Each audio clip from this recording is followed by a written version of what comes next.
In a dramatic escalation of security measures, the authorities in Balochistan have imposed sweeping restrictions that have left the region in a state of near isolation. From a complete ban on public transportation to a total internet blackout and sealed city borders, the crackdown has sparked both fear and frustration among residents. But here's where it gets controversial. While officials claim these actions are necessary to combat terrorism, critics argue they're punishing the innocent and stifling basic rights.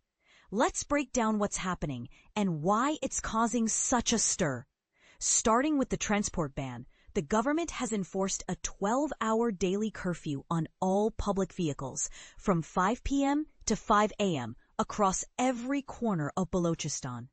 This includes national highways, bustling cities like Quetta, and even remote rural areas. The stakes are high. Thousands of people rely on these services to commute between cities like Karachi and Makran for work, education, or medical care. Now, patients needing treatment in Karachi face a crisis as local healthcare facilities in Balochistan are already underfunded and overwhelmed. Protests have erupted with citizens demanding clarity on how these restrictions will end.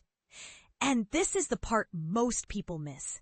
The Transport Department has warned that companies flouting the rules will lose their operating licenses, adding economic pressure to an already strained situation.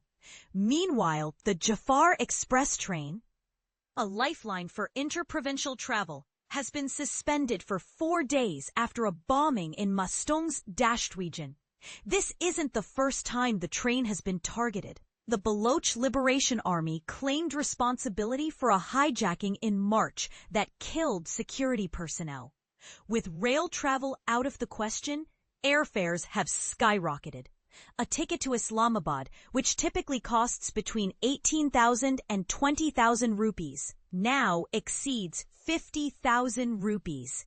For many, this is a financial impossibility, forcing them to choose between staying stranded or paying exorbitant prices. Then there's the internet blackout.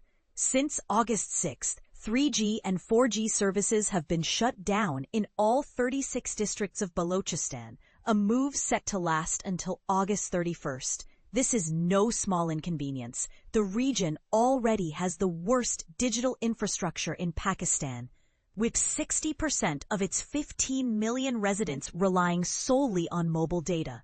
Only 70,000 people have fixed-line internet access. The blackout has crippled freelancers, online businesses, and even food delivery services. Mobile banking and telemedicine have ground to a halt, leaving vulnerable populations like students and patients in limbo.